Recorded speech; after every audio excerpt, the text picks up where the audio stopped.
Boa noite, irmãos. Graça e paz. Vamos refletir na palavra do Senhor. O título, na verdade, da nossa reflexão de hoje está aí: Resgatando a imagem de Deus. Abra sua Bíblia lá no Evangelho de Marcos, no capítulo 5, versículos do 1 ao 8.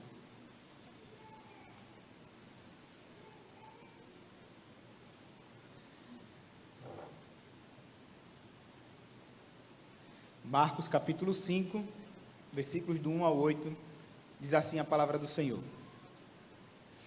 Jesus e os discípulos chegaram à outra margem do mar, a terra dos Gerazenos.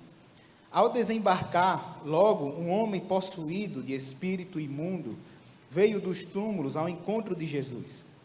Esse homem vivia nos túmulos e ninguém podia prendê-lo, nem mesmo com correntes, porque tendo sido muitas vezes preso com correntes e cadeias, as cadeias foram quebradas por ele, e as correntes foram despedaçadas. E ninguém conseguia dominá-lo. Andava sempre de noite e de dia, gritando por entre os túmulos e pelos montes, ferindo-se com pedras.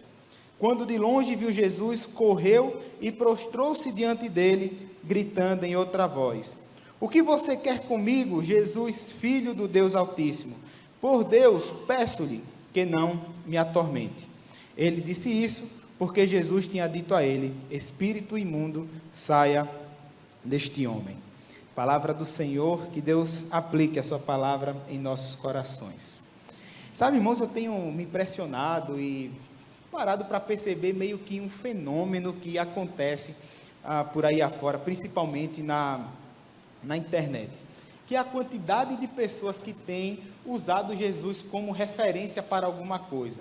Eu não estou falando necessariamente de pastores ou de crentes de alguma igreja, não. Eu estou falando justamente daqueles coaches, né, que usam Jesus como referência para alguma coisa. Em uma série de palestras, sempre cita Jesus como exemplo, principalmente como exemplo de liderança e como exemplo de humanidade. Mas basta a gente olhar para os evangelhos que vamos perceber uma coisa que que parece que eles não percebem. É que sim, de fato, Jesus foi ou é o maior de todos os homens. De fato, Jesus foi e ainda é um grande líder, o melhor de todos os líderes que nós podemos conhecer. Mas eu fico me perguntando, o que é que faz de Jesus ser esse grande líder? O que é que faz de Jesus para que ele seja este homem que foi capaz de dividir a história?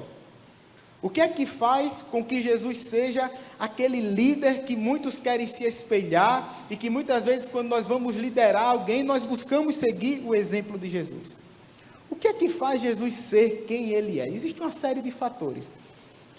Mas quando a gente fala em liderança e humanidade, nós vamos perceber que Jesus foi, ou é, o maior de todos os líderes, porque ele entregava para as pessoas exatamente o que as pessoas mais precisavam. Jesus entregava àquelas pessoas uma razão para a existência delas. A capacidade que Jesus tem de transformar a vida de alguém faz com que a vida daquela pessoa faça sentido. Então, se a gente for olhar mesmo para esse texto, depois nós vamos trabalhar um pouco mais, vamos ver que a mudança que aconteceu na vida daquele homem reflete, na verdade, irmãos, agora que aquele cara, ele tinha todo motivo, uma razão para a existência, era como se ele agora dissesse assim: a vida vale a pena ser vivida. É isso que faz Jesus ser o maior de todos os líderes. As palavras de Jesus são maravilhosas. A pregação de Jesus é maravilhosa. Os milagres que Jesus fazia eram maravilhosos. Mas ninguém, a não ser Jesus Cristo, é capaz de dar para nós o que nós mais desejamos, que é a razão da nossa existência. O sentido pelo qual nós existimos. E é justamente desse ponto que o texto de Marcos que lemos vai tratar. Nós vamos ver aqui, irmãos, uma imagem de um homem, né, que estava endemoniado. Essa é a imagem que a Bíblia nos oferece. Antes que você me pergunte, sim, isso é real, isso existe. Talvez não seja tão comum, mas é real, existe sim. E a Bíblia conta que Jesus foi para essa cidade chamada de Gadara, né, a terra dos Gadarenos ou dos Gerazenos. E ali, irmãos, era um ambiente meio complicado, porque aquela região de Gadara já tinha pertencido ao povo de Israel, lá no Antigo Testamento. E agora, ela fazia parte de um conjunto de 10 cidades, chamada de Decápolis, que era uma região ali, dominada pelo Império Romano. Então, o que era que acontecia? Os judeus viam aquela região como um lugar impuro. Muitas vezes eles evitavam ir para aquele lugar. Eles, inclusive, quando tinham que viajar, se tivessem que passar por essa região conhecida como Decápolis, eles arrodeavam, eles faziam o caminho mais longo, simplesmente para não pisar em um lugar que eles consideravam impuro, pensando que assim eles também iriam ficar impuros. Mas para perceber onde é que Jesus vai. Justamente neste lugar em que as pessoas consideravam impuro. É justamente ali que Jesus desembarca com os seus discípulos. E, de fato, era um local impuro. E isso é marcado justamente pela criação de porcos. Você continuar lendo o texto, você vai ver que ali, naquela região em que aquele homem estava passando por aquela situação, se criava porcos, o que naquela época era extremamente proibido pela lei do povo de Israel, visto que o porco era tido como um animal imundo. Coitados, né? Não sabem o que perdiam, né? A costelinha de porco, né? Sempre muito bom. Mas eles consideravam. Então, criar animais impuros tornava um lugar impuro. Mas é justamente ali que Jesus vai. E eu acho interessante, porque não é porque Jesus está em um local que é impuro que ele se torna impuro. Não é porque existe pecado à nossa volta, não é porque existe impureza à nossa volta, que nós também precisamos ser contaminados com isso. Se nós estamos em lugares impuros, em lugares ou conversando com pessoas que nos incitam a pecar, não quer dizer que eu também tenho que pecar. Quer dizer que eu tenho que continuar firme e puro, né, diante aqui da palavra do Senhor. Mas a Bíblia fala que esse homem foi até Jesus Cristo, e a gente vê que a situação daquele cara era assim terrível. A gente já leu vários milagres que Jesus fez, e a gente viu pessoas ali na Bíblia, em que todas elas estavam passando por situações muito difíceis. Mas eu não lembro alguém da Bíblia que esteja em uma situação pior do que a desse homem. Sabe por quê? A Bíblia nos traz uma imagem assim de muita violência que aquele homem sofria. Mas quando nós fomos criados, quando nós seres humanos fomos criados, a Bíblia fala, né, de uma forma especial. Nós somos os únicos seres criados à imagem e semelhança de Deus. E o que era que estava acontecendo com aquele homem? Era justamente a imagem e a semelhança de Deus estava desfigurada. Não quer dizer que aquele homem deixou de ser imagem e semelhança de Deus, porque nada é capaz de apagar isso. Mas quando a gente olha para o texto, nós vamos perceber que a imagem e a semelhança de Deus daquele homem estava totalmente desfigurada, porque é o que Satanás faz. O que Satanás faz, irmãos, é justamente desfigurar a criação de Deus. Então ele desfigura a imagem de Deus no ser humano. E talvez esse tenha sido o maior sofrimento daquele homem. E quando nós olhamos para esse homem, nós vamos perceber 3 fatores, especificamente, 3 situações que vão nos mostrar que aquele homem estava com a imagem de Deus desfigurada. E sabe qual é a primeira delas? É porque ele era um homem que vivia na solidão. Ele era um cara, como a Bíblia diz aqui, que morava nos túmulos. E todos nós sabemos, irmãos, que túmulo não é lugar para ninguém morar. Cemitério não é lugar para ninguém morar. Entenda de uma vez por todas que Deus não lhe criou para viver sozinho. Eu sei, eu estou numa fase assim da minha vida, em que o lugar que eu mais gosto de estar é dentro da minha casa. Sabe? Eu gosto de estar dentro da minha casa. Vamos sair, eu gosto de estar em casa. Eu saí uma vez ou outra, a gente sai. Mas a partir do momento assim, sabe, que isso se torna solidão, a partir do momento em que nós nos sentimos sozinhos, aí a imagem de Deus começa a ser desfigurada. Por quê? Porque Deus nos criou para vivermos em comunidade. Deus não criou ninguém para a solidão. Deus nos criou para vivermos em sociedade. Porque se a gente não vive em sociedade, como é que nós vamos amar o próximo como a nós mesmos? Se nós não convivemos com pessoas, se nós não buscamos bons relacionamentos, como nós vamos exercer o mandamento de amar a Deus, de amar ao próximo, na verdade, como a nós mesmos? Talvez até hoje você esteja assim, se sentindo só. E a solidão, muitas vezes, não tem a ver com o fato de não ter pessoas à nossa volta. A solidão tem a ver com o vazio que nós sentimos dentro de nós. E esse vazio, muitas vezes, acontece quando estamos arrodeados de pessoas. Deus não lhe criou para isso. Deus não lhe criou para sentir esse vazio da solidão. Deus lhe criou para que você tenha relacionamentos. O fato daquele homem viver em solidão mostrava que a imagem de Deus estava desfigurada. Um outro fator, irmãos, que nós temos aqui, é porque ele era um homem com uma força sobre-humana. Lá no versículo 3 e 4 diz assim: esse homem vivia nos túmulos e ninguém podia prendê-lo, nem mesmo com correntes, porque tendo sido muitas vezes preso com correntes e cadeias, as cadeias foram quebradas por ele, e as correntes foram despedaçadas e ninguém conseguia dominá-lo. As correntes se despedaçavam, ninguém conseguia conter aquele homem. E sabe por que a imagem de Deus se desfigura aqui? É porque toda essa força sobre-humana que ele tinha expressava uma certa irracionalidade. Qual é a diferença do ser humano para o animal? A racionalidade.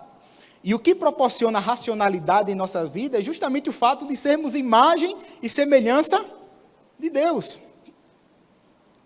Quando a Bíblia vai falar no modo, fala tanto em Salmos como em Hebreus. Hebreus, na verdade, cita o Salmo, que diz que nós fomos criados um pouco abaixo dos anjos e acima dos animais. A Bíblia nos ensina, irmãos, como é bom ser humano. A Bíblia nos ensina que é necessário que tenhamos racionalidade em nossas vidas. Quando nós não agimos racionalmente, aí sim nós nos igualamos aos animais. Os animais só agem pelo seu instinto. Os animais não têm a racionalidade que nós, seres humanos, temos. Então você talvez seja uma pessoa assim. Uma pessoa impulsiva. Uma pessoa que age simplesmente pelos seus instintos. Aquela pessoa que não pensa antes de agir. Aquela pessoa que age e depois é que pensa na atitude. Tudo bem. Mas, de fato, quando não exercemos racionalidade, a imagem de Deus passa a ser desfigurada em nossas vidas. Então, ele era um homem desfigurado porque vivia na solidão. Ele era um homem desfigurado porque ele tinha uma força sobre-humana que expressava uma irracionalidade. E também ele era um homem que fere a santidade da vida. Lá no versículo 5 diz assim: andava sempre de noite e de dia, gritando por entre os túmulos e pelos montes, ferindo-se com pedras. A santidade da vida. Irmãos, o mandamento que nós temos de não matarás, o princípio por trás daquele mandamento é uma proteção à santidade da vida. Por que é proibido o assassinato? Por que é proibido matar? Justamente por causa da santidade da vida. Nós sabemos que o dom mais precioso que Deus nos deu é o quê? A vida. Mas aquele homem feria a santidade da vida porque com pedras ele se feria. Ele se machucava, ele batia nele mesmo, ele se mutilava. E com isso a santidade da vida daquele homem estava totalmente comprometida. Se feria com pedras, andava gritando pelos túmulos, pelos montes. E infelizmente, irmãos, a gente não precisa ir longe. Basta a gente olhar para a nossa sociedade que vamos perceber que estamos em volta de uma sociedade que está doente.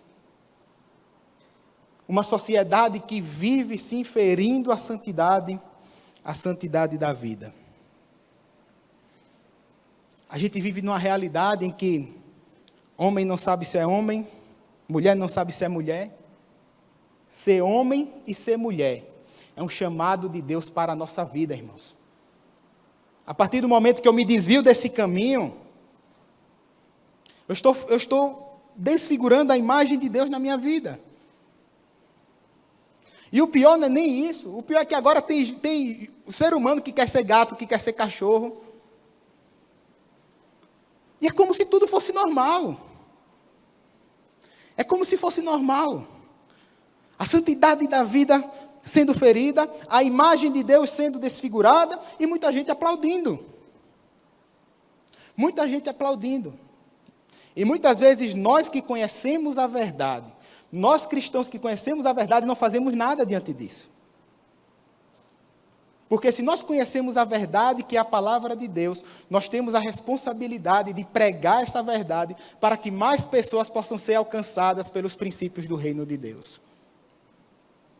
Então, a partir do momento que a gente se desvia do caminho, a partir do momento que a gente fere a santidade da vida, a imagem de Deus também passa a ser desfigurada em nossas vidas.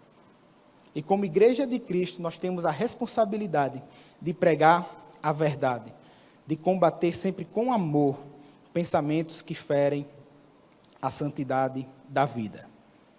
Essa é a nossa responsabilidade como igreja. Porque o que é que resgata a imagem e a semelhança de Deus no ser humano? É o amor ao próximo. O amor ao próximo é o que resgata a imagem de Deus no ser humano. Sabe, irmãos, que o exorcismo que Jesus faz nesse homem nada mais é do que esse resgate da imagem de Deus no ser humano. E esse, na verdade, é o objetivo do exorcismo. Eu lembro quando eu era professor no seminário de teologia sistemática, e dentro de teologia sistemática existe uma matéria chamada demonologia, que é a parte da teologia que estuda sobre a ação dos demônios. E sempre quando eu ia falar para os alunos sobre exorcismo, eu dizia para eles, olha, eu sei que o exorcismo é algo que parece algo pesado, né? Talvez porque nós somos influenciados por bons filmes de terror que assistimos, e aí a gente vê toda aquela violência, tudo aquilo e tal, mas eu sempre fazia questão de mostrar para os alunos que o exorcismo nada mais é do que um ministério de misericórdia.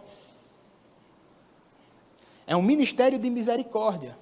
É Jesus Cristo exercendo misericórdia lá na vida daquele homem. E aí parece que a aula ficava mais leve um pouco, quando eles entendiam que o exorcismo era um ato de misericórdia que Jesus dispensava na vida das pessoas. E aí o que eu acho interessante, irmãos, é lá no versículo 15, a gente tem toda aquela imagem daquele homem, lembra? Um homem que morava no túmulo, um homem que não estava no seu juízo perfeito, um homem que se feria com pedras, ninguém conseguia conter, ele, enfim, as correntes estouravam. Mas lá no versículo 15, olha o que acontece. Aproximando-se de Jesus, viram o endemoniado, que antes estava dominado pela legião, assentado, vestido, em perfeito juízo, e temeram. Nem parece, né, que a gente está falando da mesma pessoa. Porque agora aquele homem estava no seu juízo perfeito. E a Bíblia deixa entender que parece que essa mudança foi muito rápida, né? Eu acho que mais rápido que essa mudança, só a luta de Popó e Bambam. Não é? 36 segundos. E eu vi lá que um deles ganhou 6 milhões para apanhar por 36 segundos. Eu dizia, era melhor fechar comigo. Porque eu aceitava menos para apanhar mais. Né? 36 segundos. Eu acho que mais rápida que essa mudança, só a luta de Popó e Bambam. Tem mudanças que acontecem assim, de forma rápida. Eu presenciei milagres assim. Conheci pessoas, quando eu era pastor lá em Capela, viciadas no álcool, daqueles que acordava tremendo. só parava de tremer quando tomava a primeira dose. Até que ele se converteu e dali para frente nunca mais sentiu vontade de beber. Tem mudanças que são assim. Infelizmente, não é a mais comum, mas existe. Mas, por outro lado, também eu já vi pessoas que tiveram que passar por tratamentos, que a mudança é longa, existem recaídas e mais recaídas. O que importa, irmãos, é o que Cristo faz por cada um de nós. Se nós somos uma igreja que vivemos o que pregamos, nós precisamos ter como um dos pontos principais dos nossos ministérios o resgate da imagem de Deus no ser humano. E eu tenho dito isso, que evangelizar, falar do amor de Deus, é dar a possibilidade da pessoa ter essa imagem de Deus resgatada na vida dela. E aí, como é que Jesus faz isso? Como é que Jesus resgata a imagem de Deus na vida dos seres humanos?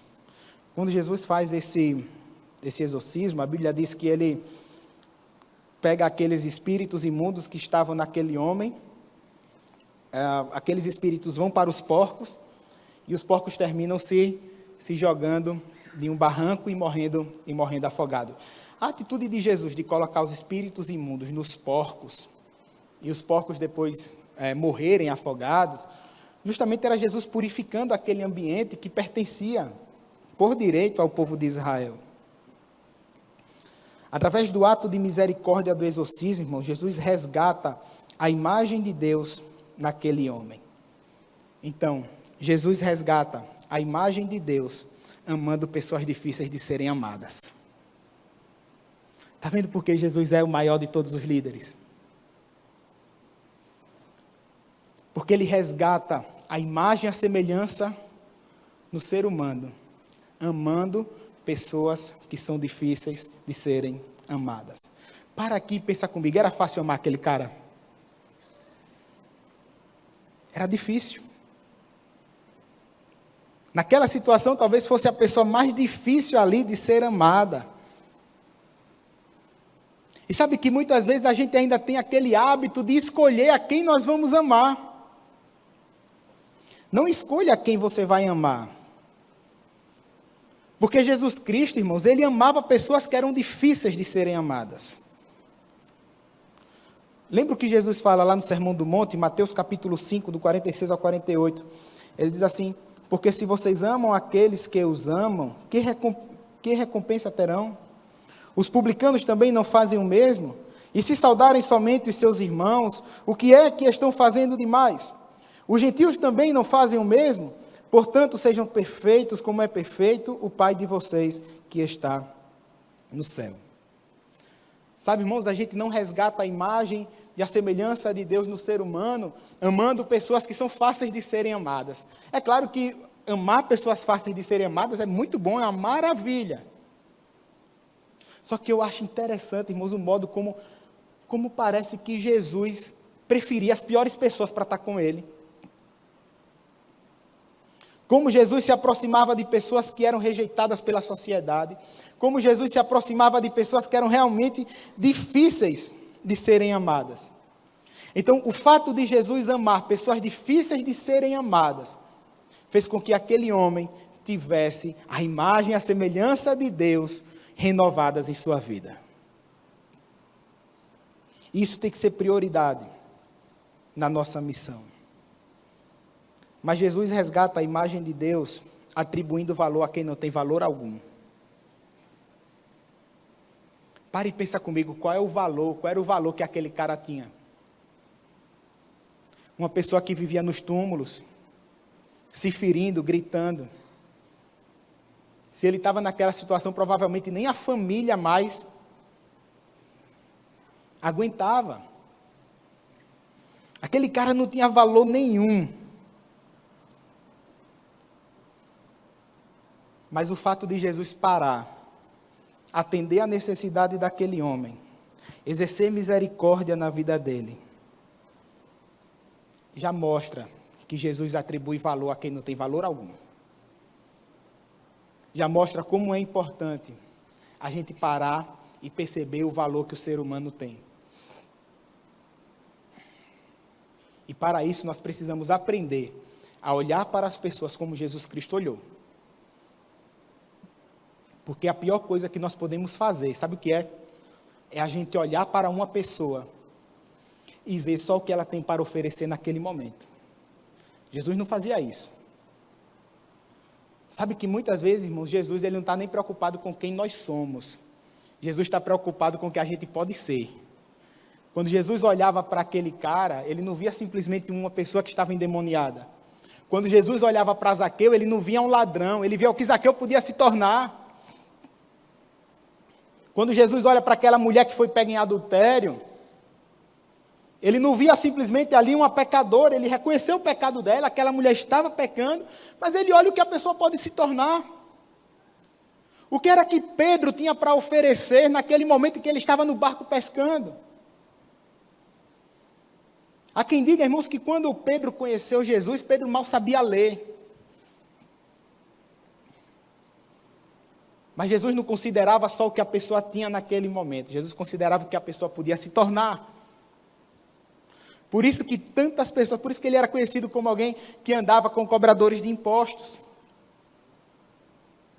Porque ele estava muito mais interessado no que a pessoa podia ser. E muitas vezes, como nós ainda não aprendemos a olhar como Cristo olhou, como muitas vezes nós ainda não temos a visão do reino de Deus, fica difícil a gente resgatar a imagem de Deus no ser humano, porque a gente só olha o que a pessoa tem para oferecer naquele momento. E muitas vezes a gente não considera o passado daquela pessoa, o sofrimento daquela pessoa, o que aconteceu para ela estar naquela situação. Jesus olha, irmãos, e vê o que a pessoa poderia se tornar. E nós sabemos que ser cristão é lutar para cada vez mais sermos parecidos com Cristo. Só é possível atribuir valor a quem não vale nada se nós tivermos essa visão do reino de Deus. Se a gente olhar o que a pessoa também pode se tornar. Enxergar o ser humano como nosso semelhante, independente. Você pode encontrar com uma pessoa que esteja na pior situação que você já viu, continua sendo imagem e semelhança de Deus.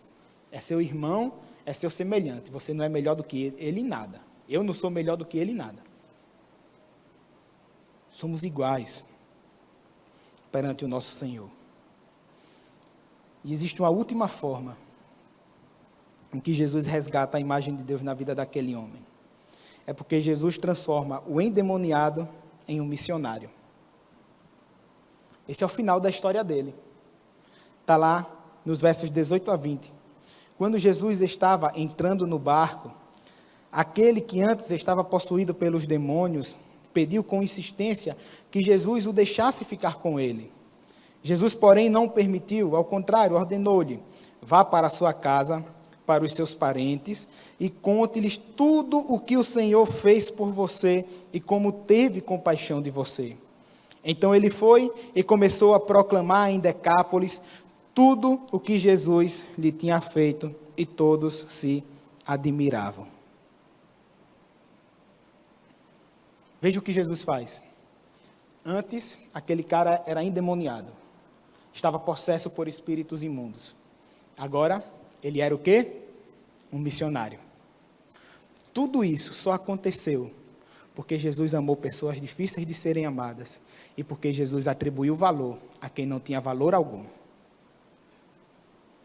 Tudo isso só aconteceu porque Jesus dispensou amor para a vida daquele homem. E deixa eu falar com você. Você pode estar passando por uma situação semelhante.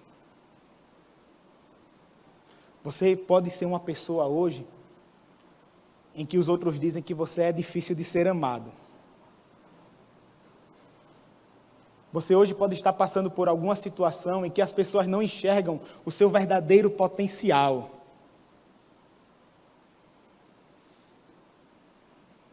Você hoje pode estar passando por uma situação em que você está como aquele cara, na solidão, ferindo de alguma forma a santidade da vida, até expressando alguma irracionalidade.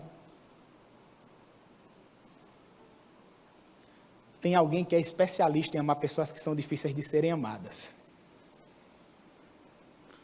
Tem uma pessoa que é especialista em entender o verdadeiro valor que você tem.